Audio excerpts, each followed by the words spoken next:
A very warm welcome to our show Sports at 92। मैं हूं आपकी होस्ट शहरबानो अवान। सबसे पहले एक नजर आज की टॉप स्टोरीज पर।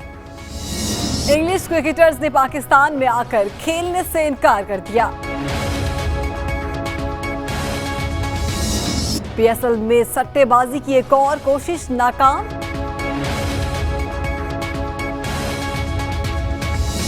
एहसामुल हक ने इंडियन वेल्स मास्टर्स का पहला मरहला पूरा कर लिया। पीएसएल में कराची किंग्स, पेशावर और मुल्तान के दरमियान प्लेऑफ के लिए जंग। इस वक्त पीएसएल के पॉइंट्स टेबल पर बहुत ही दिलचस्प सूरत हाल है, जहां कराची किंग्स, पेशावर ज़ल्मी और मुल्तान सुल्तान के दरमियान प्लेऑफ मरहले में क्वालिफाई करने के लिए जंग जारी है, क्योंकि उनमें से एक टीम इवेंट से बाहर हो जाएगी। कोयटा ग्लैडिएटर्स और इस्लामाबाद यूनाइटेड इस वक्त 10-10 पॉइंट्स के साथ बिला तरतीब पहले और दूसरे नंबर पर मौजूद हैं, जबकि दोनों टीमों को इवेंट में 2 और 3 मैचेस मजीद खेलने हैं। बात करेंगे इंग्लिश क्रिकेटर्स ने रंग में भंग डाल दिए। पाकिस्तान में ही पीएसएल मैचेस खेलने से साफ इनकार कर दिया और एलेक्स हेल्स ने यूएई में टीमों को ज्वाइन करने से कबल ही अपना पैगाम दे दिया था। जैसन रॉय और सैम बिलिंग्स भी नॉकआउट राउंड में अपनी टीमों का साथ देने का कोई इरादा नहीं रखते। इस्लामाबाद यूनाइटेड को कम से कम 2 गैर मुल्की क्रिकेटर्स एलेक्स हेल्स और सैम बिलिंग्स की खिदमात हासिल नहीं होंगी। कोयटा ग्लैडिएटर्स भी केविन पीटरसन के बाद जैसन रॉय की खिदमात से महरूम रहेगी। इसी पर बात करने के लिए हमारे साथ मौजूद हैं स्पोर्ट एक्सपर्ट, उनसे जानेंगे। सर बताइएगा, एवन मॉर्गन और एलेक्स हेल्स ने पाकिस्तान आकर खेलने से इनकार कर दिया है, क्या आपके ख्याल में पीसीबी एक बार फिर मुश्किलात में फंस जाएगा? देखें, ये सिलसिला जो है ना, ये पिछले साल से ही जारी है, क्योंकि पिछले साल फाइनल लाहौर में हुआ था और उसमें 2 टीमें जाहिर है उसके गेस्ट प्लेयर जो है ना, उनमें से कई प्लेयरों ने रिफ्यूज कर दिया था।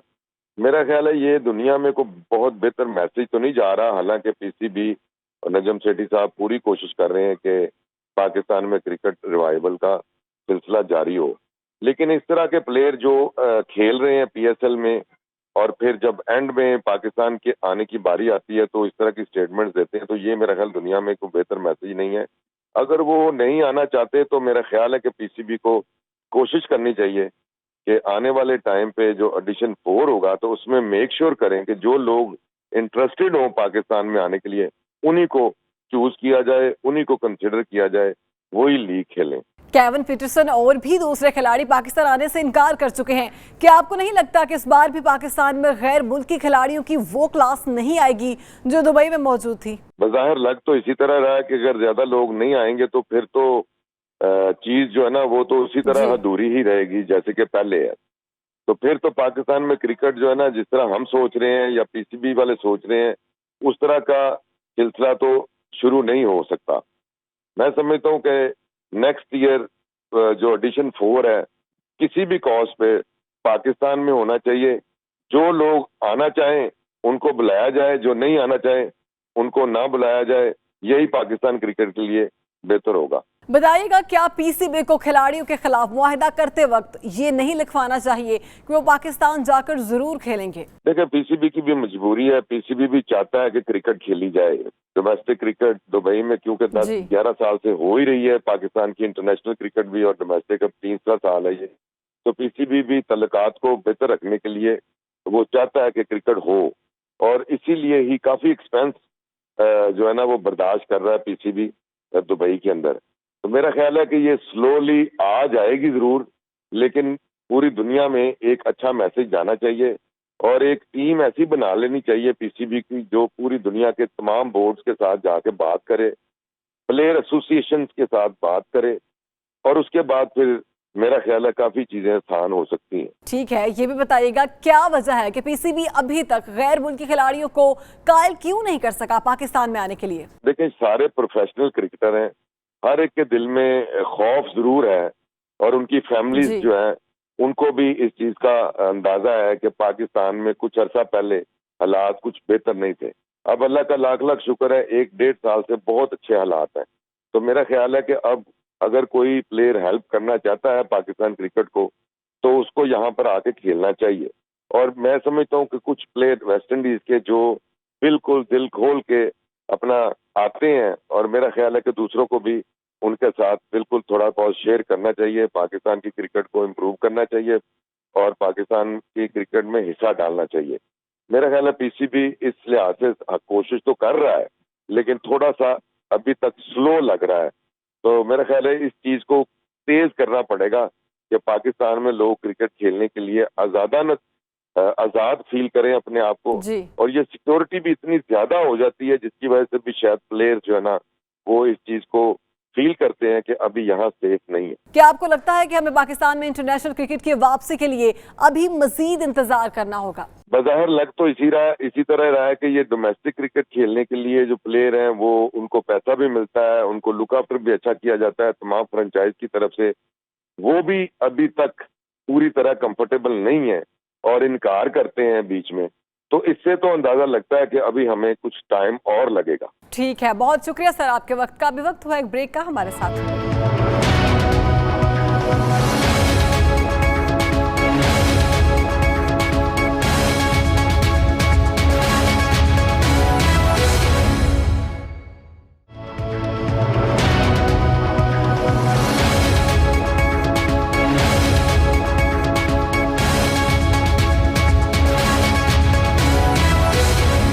Welcome back. प्रोग्राम को आगे बढ़ाएं। आपको बताएं, Pakistan cricket board anti corruption and security unit ने पाकिस्तान सुपर लीग को करप्शन से बचाने के लिए जासूसी का जो नेटवर्क बिछाया है, इसने सट्टेबाजों के बैनुल अक़वामी नेटवर्क की एक और कोशिश नाकाम बना दी है। ज़राए का कहना है कि 3 दिन कबल दुबई के होटल में तमाम 6 फ्रेंचाइजीज को एक और जिसमें उन्हें पेशावर से ताल्लुक रखने वाले एक सट्टेबाज की मशकूक सरगर्मियों से मुतल्लिक आगाह किया है। सट्टेबाज पाकिस्तान सुपर लीग को अपने इस्तेमाल करने की कोशिशों में मसरूफ हैं। इसी पर बात करने के लिए हमारे साथ मौजूद हैं स्पोर्ट एक्सपर्ट्स, उनसे जानेंगे। सर बताइएगा, पीएसएल में एक बार फिर सट्टेबाजों ने जाल बिछाने की कोशिश की है, आपके ख्याल में इसकी बुनियादी वजह क्या है? क्यों सट्टेबाज पीएसएल को बदनाम करने पर तुले हुए हैं? जी बिल्कुल, पाकिस्तान सुपर लीग के जिस तरह से पिछले एडिशन में भी इस तरह की बातें सामने आई, जिसकी बाद जो है पीसीबी एंटी करप्शन यूनिट काफी ज्यादा एक्टिव दिखाई दिया है। तो हर तरह की लीग, खासतौर पर जो क्रिकेट लीग हो रही है दुनिया भर में, न सिर्फ पाकिस्तान सुपर लीग बल्कि पूरी दुनिया में होने वाली क्रिकेट लीग में इस तरह के जो वाले अफराद हैं वो सरगर्म रहते हैं। और उसी तरह उन्होंने पाकिस्तान सुपर लीग को भी शायद निशाना बनाने की कोशिश की थी, मगर अनफॉर्चुनेटली उस तरह से वार नहीं कर सके जितना उनका जो निशाना था। इसी तरह जो है वो बीपीएल, आईपीएल और दीगर लीग में भी इस तरह की खबरें हम सुनते रहते हैं और इस तरह की इत्तलात आती रहती हैं, जिसके हवाले से पाकिस्तान क्रिकेट बोर्ड का जो एंटी करप्शन यूनिट है वो काफी ज्यादा इस हवाले से चौकन्ना है। और जो खिलाड़ियों को वक्तन फवक्तन इस हर मैच से कबल ब्रीफिंग भी दी जाती है और वक्तन फवक्तन एक खिलाड़ी को इस बात से आगाह कर दिया गया है। और इस लीग में भी, पाकिस्तान सुपर लीग में भी चंद खिलाड़ियों से जो है वो राब्ता किया था, जिसकी रिपोर्ट खिलाड़ियों ने जो है वो एंटी करप्शन यूनिट को कर दी थी, जिसके बाद से न सिर्फ खिलाड़ियों को, मजीद खिलाड़ियों को मुतनब्बे कर दिया गया, बल्कि उन अफराद के से भी आगाह कर दिया गया जो कि इस घिनौने धंधे में इन्वॉल्व करने की कोशिश कर रहे थे खिलाड़ियों को। जी, क्या आपको लगता है कि पीएसएल को नाकाम करने के लिए कोई गैर मुल्की हाथ हो सकता है? देखिए, नाकाम और कामयाबी का जो दारोमदार होता है वो अपने आप से ही जुड़ा हुआ होता है कि आया हम कितने मुतहर्रिक हैं, हम कितने चौकन्ने हैं। जाहिर सी बात है पाकिस्तान सुपर लीग जो कि जिसके साथ पाकिस्तान का नाम जुड़ा हुआ है, तो गोया इसको और लीग के पे भी की भी नजरें होंगी और मुल्कों की भी नजरें यकीनी तौर पर हैं इस पर। और जिसके हवाले से हमने देखा कि पाकिस्तान सुपर लीग के दौरान जो है कई जो ममालिक हैं उनकी अचानक सीरीज भी शेड्यूल कर दी गई, जिसके बायस जो है बहुत से जो इंटरनेशनल प्लेयर्स हैं, गैर मुल्की खिलाड़ी हैं, वो पाकिस्तान सुपर लीग में उस तरह से एक्शन में दिखाई नहीं दिए जिस तरह से मुतवक्के थे। तो ये वो स्टेप्स होते हैं जिसके हवाले से हर मुल्क अपनी अपनी पॉलिसी बनाता है। जाहिर सी बात है, क्रिकेट न सिर्फ पाकिस्तान बल्कि दुनिया के उन ममालिक, खासतौर पर साउथ एशियन कंट्रीज में जो है वो एक बालादस्ती की सूरत हाल भी इख्तियार करता जा रहा है।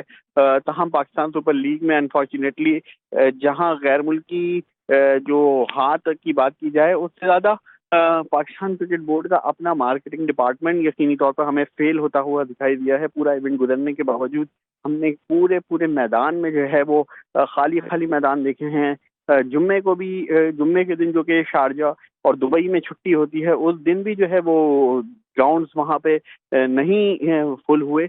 तो ये वो मामलात हैं जिस पर पाकिस्तान क्रिकेट बोर्ड को अपने मार्केटिंग डिपार्टमेंट की तस्दीक करनी होगी। ऐसे स्टेप्स लेने होंगे कि दुबई और शारजा में अगर आप मैचेस करा रहे हैं तो वहाँ बजाय इसके कि जो पिछले साल तक हम जिस सुपर लीग को अपना ब्रांड कह रहे थे, इस पाकिस्तान सुपर लीग में पब्लिक के ना होने की वजह से एक बैड इम्पैक्ट तो गया है दुनिया में। जी, अभी तक 2 दफा पीएसएल पर सट्टेबाजी की कोशिश की गई है। पीसीबी की कार्रवाइयों ने इनको नाकाम बना दिया। क्या आपको लगता है कि पीसीबी अब इसके खिलाफ कामयाब इदारा बन चुका है? ये नाकाम बना दिया गया है और यकीनी तौर पर जिस तरह से पाकिस्तान क्रिकेट बोर्ड का एंटी करप्शन यूनिट खिलाड़ियों को बार बार मुतनब्बे करता रहता है और मैच फिक्सिंग, स्पॉट फिक्सिंग या फिक्सिंग के मामलात को एक सीरियस तरीके से देखा जा रहा है, डील भी किया जा रहा है। मगर सवाल ये पैदा होता है जी कि जो ये गिरोह है उसके खिलाफ कौन सी कार्रवाई की गई, आया वो शख्स कहाँ है, उसके खिलाफ कोई कार्रवाई की गई जो जिन्होंने PSL 2 में जिस तरह से खालिद लतीफ़ और शर्जील खान को अप्रोच किया था, सबके सामने खबरें हैं कि वो शख्स कौन था। इसी तरह हमने मिड ऑफ ईयर में एक कंप्लेन लॉन्च होते हुए देखी। पाकिस्तानी कप्तान सरफराज अहमद ने कंप्लेन की थी, आया कि ज़राए का कहना है कि वो शख्स जिसके हवाले से सरफराज अहमद ने कंप्लेन की थी, कंप्लेन होने के बावजूद वो वेरी नेक्स्ट डे फिर मैदान में मौजूद था और सरफराज अहमद ने जिस पर बरहमी का इज़हार किया था कि शख्स की मैंने कंप्लेन की है कि इसने इस तरह से मुझे फिक्सिंग की ऑफर की है, पीसीबी के एंटी करप्शन यूनिट को कंप्लेन की है, मगर उसके बावजूद अगर वो शख्स दूसरे और तीसरे दिन मैदान में देखा गया है तो वो किस तरह से उस मैदान में देखा गया। जिसके बाद जब मीडिया में खबरें आई और इतना शोर शराबा मचा तो उसके बाद पीसीबी ने एक्शन लिया। तो सवाल यह है कि खिलाड़ियों के गिर्द खिलाड़ियों तक तो पाकिस्तान क्रिकेट बोर्ड जो है वो चौकन्ना है भी और ये रिपोर्ट्स जो होती हैं उस पर एक्शन भी लिया जाता है। मगर सवाल ये है कि वो इतनी जो खिलाड़ी रिपोर्ट्स करते हैं, आया उनकी रिपोर्ट्स जो करते हैं खिलाड़ी उनको सामने क्यों नहीं लाया जाता? उन रिपोर्ट्स की बुनियाद पर इन अफराद के खिलाफ कार्रवाई को क्यों नहीं की जाती? जी ठीक है, ये भी बताइएगा खिलाड़ियों को सट्टेबाजी से रोकने के लिए पीसीबी को क्या इकदाम मजीद करने होंगे? देखिए जी, पीसीबी ऑलरेडी इकदाम कर रहा है। यही वो स्टैंडर्ड है पूरी दुनिया का जो कि यकीनी तौर पर अप्लाई होता है कि आप जो है आगाह कर देते हैं कि किसी भी खिलाड़ी को या किसी भी टीम को कि क्या क्या मुमकिन खतरात हैं हर मैच से पहले या हर मैच सीरीज से पहले। तो लेक्चर्स की हद तक है, मगर हमें तवज्जो देनी पड़ेगी कि मजीद डिपार्टमेंट और मजीद जो इदारे हैं रीजन और डिपार्टमेंट्स को बढ़ाया जाए और खिलाड़ियों की जो डोमेस्टिक लेवल से इंटरनेशनल लेवल तक सफ़र करने वाला खिलाड़ी जो फाइनेंशियली इतना स्ट्रांग नहीं होता, उसकी फाइनेंशियल सपोर्ट के हवाले से जो कि एक इंटरनेशनल प्लेयर करियर जो बड़े नाम हैं वो तो इश्तहारात, मैच फीस, टूर्स और लीग्स में अपनी जगह बना लेते हैं, मगर हमें मजीद डिपार्टमेंट्स की ज़रूरत है जिसमें वो रॉ मटेरियल जो कि निचली सतह पर किसी न किसी लेवल पर लोगों का मरहून मिन्नत होता है, वो जब तक आप खुद उस खिलाड़ी को, छोटे प्लेयर को ओन नहीं करेंगे, उसको मोहसिनों के दरमियान से निकाल कर पाकिस्तान क्रिकेट बोर्ड या सिटी क्रिकेट एसोसिएशन या डिपार्टमेंट का हिस्सा नहीं बनाएंगे, तो ये वो नुकात होते हैं कि जब एक खिलाड़ी कमज़ोर होता है, जब उसकी कोई पहचान नहीं बन रही होती, तो ऐसे वक्त में हम ये देखते हैं कि मोस्टली कमज़ोर हालात में, बुरे हालात में जब उनकी कोई हेल्प आउट करता है तो मे बी उनमें से कोई शख्स उन खिलाड़ियों को अप्रोच करे और बोले कि हमने आपको बुरे वक्त में सपोर्ट किया था, अब आप हमारे लिए इतना काम कर दो। तो ये वो स्टेप्स हैं कि पाकिस्तान क्रिकेट बोर्ड को निचली सतह पर, खासतौर पर डोमेस्टिक लेवल पर अपने डिपार्टमेंट बढ़ाने की ज़रूरत है। डिपार्टमेंट्स मजीद आएंगे तो खिलाड़ियों की जो फाइनेंशियल सपोर्ट है वो स्ट्रांग होगी। यहाँ डिपार्टमेंट्स आने की बात अगर कर रहा हूँ तो हाल ही में 1-2 डिपार्टमेंट्स मजीद बंद हुए हैं, जिसके लिए काफ़ी ज़्यादा सवालात उठ रहे हैं कि आया कि अब मजीद डिपार्टमेंट्स अगर क्रिकेट के या दीगर स्पोर्ट्स के बंद होते हैं तो आप खिलाड़ी का पेट किस तरह भरेंगे क्योंकि एक लेवल के बाद हर किसी का जो जरिया माश है वो अगर क्रिकेट ना रहा, क्रिकेटर का जरिया माश, तो वो फिर क्या करेगा? यकीनी तौर पे फिर वो दूसरे रास्तों पर अमल दरामद करते हैं और स्पॉट फिक्सिंग और मैच फिक्सिंग को आपने डोमेस्टिक लेवल से ही कंट्रोल करना होगा। यही वो स्टेप हैं अगर ले पाकिस्तान क्रिकेट बोर्ड तो हम इससे बच सकते हैं। और पाकिस्तान क्रिकेट बोर्ड यकीनी तौर पर ऊपर लेवल पे तो कोशिश है, मगर इस बुनियाद पे आहिस्ता आहिस्ता जाने की जरूरत है। जी बहुत शुक्रिया सर आपके वक्त का। आपको बताएं मेंस डबल इवेंट में क्रोएशिया के निकोला मैकटिज और ऑस्ट्रेलिया के अलेक्जेंडर पिया को शिकस्त दी। Indian Wells Masters tennis tournament में पाकिस्तानी टेनिस स्टार एहसामुल हक और फैबियो फोगिनी ने मेंस डबल्स के दूसरे मरहले में जगह बनाई है। इंडियन वेल्स में जारी मेंस डबल मुकाबलों के पहले राउंड में पाकिस्तान के एहसामुल हक और उनके इटालियन जोड़ीदार फैबियो फोगिनी ने शानदार कारकर्दगी का मुजाहरा करते हुए क्रोएशिया के निकोला मैकटिज को ऑस्ट्रिया के अलेक्जेंडर पिया को दिलचस्प मुकाबले के बाद 6-2, 3-6, 5-10 की शिकस्त से 2-4 किया। एहसामुल हक और फैबियो फोगिनी ने अगले राउंड तक रसाई हासिल कर ली है। आज के प्रोग्राम से इतना ही। कल मिलेंगे इसी प्रोग्राम में नई स्टोरीज के साथ। देखते रहिए स्पोर्ट्स एट 9।